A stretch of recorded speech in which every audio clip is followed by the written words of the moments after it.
প্রথমে কখনো আর্টিফিশিয়াল বা কেমিক্যাল আসে না, শুরুতে আগে ন্যাচারাল। সেই ন্যাচারালের ডুপ্লিকেট বা সেই নেচারের কি কি গুণ রয়েছে সেটা নিয়ে আর্টিফিশিয়াল বা কেমিক্যাল দ্রব্যটি তৈরি হয়ে থাকে।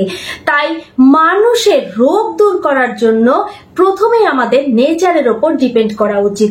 নেচারে মানে আমাদের প্রকৃতিতে এত বেশি ঔষধি গাছ রয়েছে যা আমরা চিনতে পারলে আমাদের রোগ দূর করার জন্য কখনো আর্টিফিশিয়াল বা কেমিক্যালের ওপর ডিপেন্ড হতে হবে না।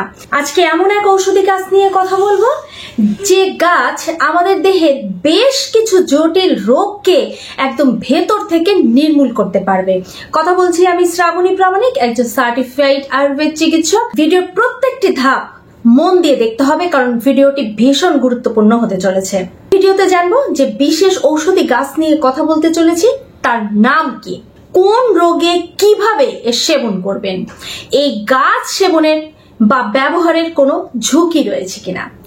তো যে গাছ নিয়ে কথা বলছি তার সহজ নাম হলো লজ্জাবতী। লজ্জাবতী গাছকে আপনার অঞ্চলে কোন নামে ডাকে তা আপনি কমেন্ট করে জানাবেন। স্ক্রিনে দেখতে পাচ্ছেন লজ্জাবতী গাছ। সাধারণত দুই ধরনের ফুল এখানে হয়, একটা গোলাপি বা লালচে এবং আরেকটি সাদা। এই সাদা এবং লালচে দুই ধরনের লজ্জাবতী কিন্তু আলাদা আলাদা ঔষধি গুণ রয়েছে। তবে কোনো কোনো রোগে আপনি যে কোনো একটি গাছ ব্যবহার করলেই হবে, আবার কোনো কোনো রোগে স্পেশালি বলা রয়েছে যে এই সাদা বা গোলাপি আপনাকে ব্যবহার করতে হবে। আমরা ভিডিওতে জানবো কোন রোগের জন্য কোন গাছ।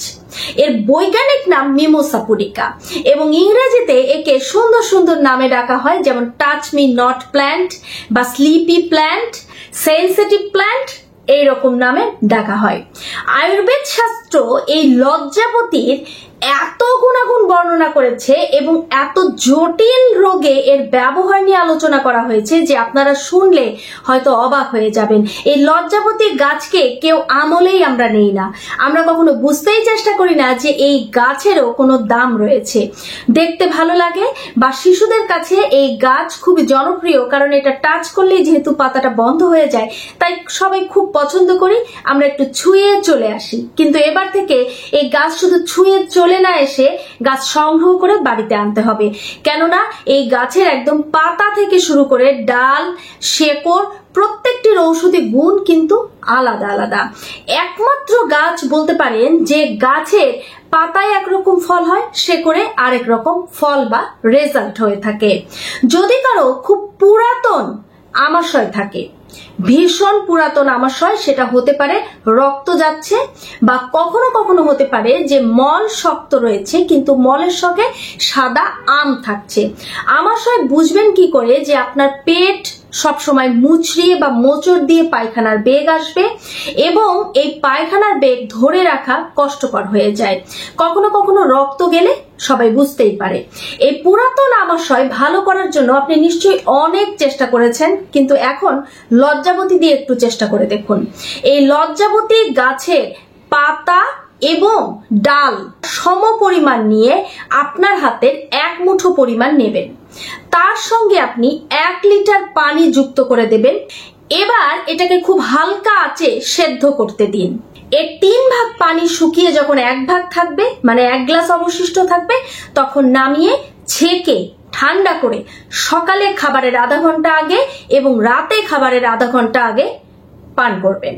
তাহলে দেখবেন যে মাত্র 7 থেকে 14 দিনের মধ্যে আপনার এই সমস্যা চলে গেছে। অনেকেরই দাঁত বা মাড়িতে ক্ষত রয়েছে, ওরাল ক্যাভিটি বা দাঁতের যে কোনো সমস্যা, এটা কিন্তু ভয়াবহ বেদনাদায়ক এবং যাদের আছে তারাই জানেন যে কি কষ্টকর।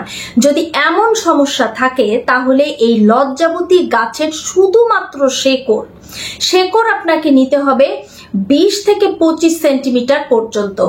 এই শেকড় আপনি 1/2 লিটার পানির ভেতরে সেদ্ধ করবেন এবং সেদ্ধ করার সময় শেকড় ভালো করে থেতো করে দিতে হবে বা ছোট ছোট পিস করে কেটে দিতে হবে। এটা যখন শুকিয়ে অর্ধেক হয়ে যাবে তখন সেটা হালকা গরম গরম অবস্থায় আপনি কুলকুচো করবেন এবং মুখে নিয়ে অন্তত 5 থেকে 6 মিনিট রাখতে হবে। রেখে তারপরে কুলকুচো করে ফেলে দিন। এইভাবে আপনি দিনে 2 থেকে 3 বার করলে একদিনের মধ্যে দেখবেন যে ক্যাভিটি বা দাঁতের প্রচন্ড ব্যথা ক্ষত ভালো হয়ে গেছে।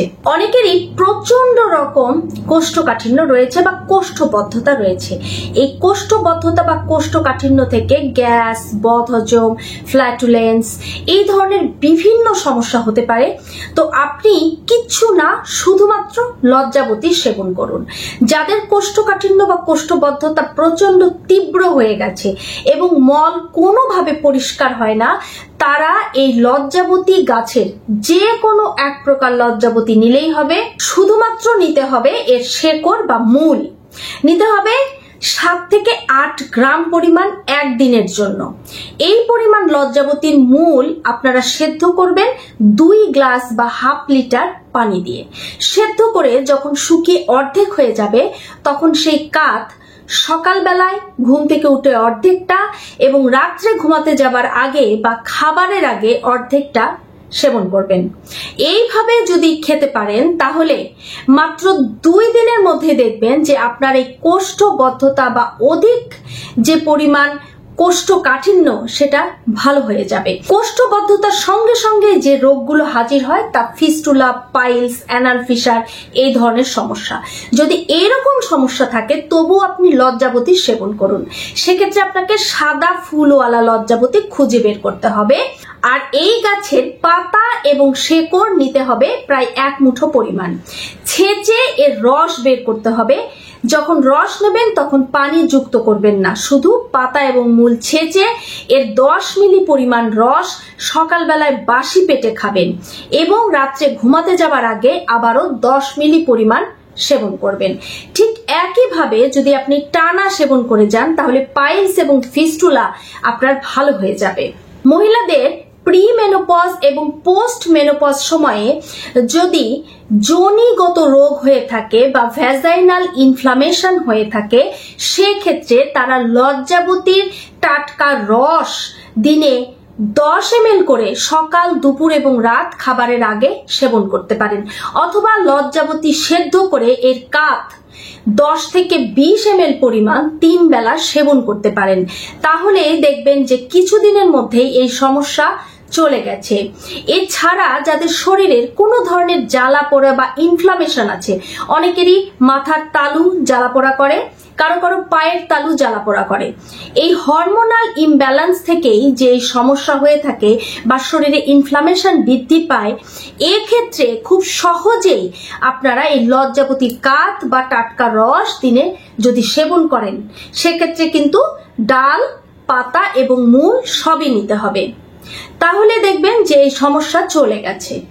অনেক ক্ষেত্রেই আমাদের স্কিনে বিভিন্ন র্যাশ বা অ্যালার্জি হয়ে থাকে, সেক্ষেত্রেও সাধারণভাবে লজ্জাবতীর ডাটা, পাতা এবং মূল ছেঁচে রস করে দিনে 2 থেকে 3 বার 10 ml পরিমাণ সেবন করুন। দেখবেন কয়েকদিনের মধ্যেই এই ধরনের অ্যালার্জিক ইনফ্লামেশন ভালো হয়ে গেছে। একটি সাধারণ সমস্যা কিন্তু খুবই বিরক্তিকর, তা হলো যে ঘামের দুর্গন্ধ হওয়া এবং কখনো কখনো আমাদের লাইট কালারের যে ড্রেসগুলো রয়েছে সেগুলো পরলে দেখা যায় যে বগলে নিচে হলদে ছোপ হয়ে গেছে, অর্থাৎ পোশাকের যেখানে যেখানে ঘাম লাগছে সেটা হলদে হয়ে যাচ্ছে। এটা থেকে বাঁচতে এই লজ্জাবতীর শুধুমাত্র ডাল, পাতা ছেঁচে রস করে সেই রস আপনার আন্ডারআর্মে বা শরীরের যেই জায়গাগুলো অধিক ঘামে সেগুলোতে হালকা করে মুছে নিন ড্রেস পরার আগে। গল ব্লাডারে যদি পাথর হয়ে থাকে তাহলে আপনি লজ্জাবতী সেবন করতে পারেন একটি টোটকা হিসেবে। যদি পাথরের প্রথম পর্যায়ে থাকে তাহলে লজ্জাবতীর শেকড়, ডাল, পাতা সবকিছু ছেঁচে রস করে নিন বা এটা সেদ্ধ করে কাঠ তৈরি করুন। যদি সেদ্ধ করে কাঠ তৈরি করা হয় তাহলে পরিমাণের থেকে 4 গুণ বেশি পানি দিতে হবে এবং শুকিয়ে 1 ভাগ থাকতে নামিয়ে ছেঁকে খেতে হবে। যদি টাটকা রস খান সেক্ষেত্রে পানি ছাড়া রস 10 ml পরিমাণ একবারে সেবন করতে হবে সকালে এবং 10 ml বিকেলে। এই ক্ষেত্রে দেখবেন যে পাথরি রোগ ভালো হয়ে যাবে। পাথরি রোগের জন্য টানা 15 দিন সেবন করুন। আবার অনেক সময় দেখবেন যে কফ, কাশি, গলা ব্যথা খুব বেশি হচ্ছে, তাহলেও আপনাকে লজ্জাবতীর কাঠ সেবন করতে হবে। সেক্ষেত্রে কাঁচা রস সেবন না করে লজ্জাবতীর কাঠ আপনি হালকা গরম গরম অবস্থায় মধু সহ পান করুন। দেখবেন কয়েকদিনের মধ্যেই আপনার কফ, কাশি, গলা ব্যথা বা হালকা জ্বর এগুলো ভালো হয়ে গেছে। এই লজ্জাপতির গাছ আপনি কখন সেবন করবেন না? গর্ভাবস্থায় এবং শিশুকে মাতৃদুগ্ধ পান করানো ছাড়া অন্য যে কোনো সময় আপনি এর সেবন করতে পারবেন। ভিডিওটি ভালো লাগলে শেয়ার করবেন আর নিজে অ্যাপ্লাই করবেন এই ধরনের সমস্যায়। ভালো থাকুন, সুস্থ থাকুন, ধন্যবাদ।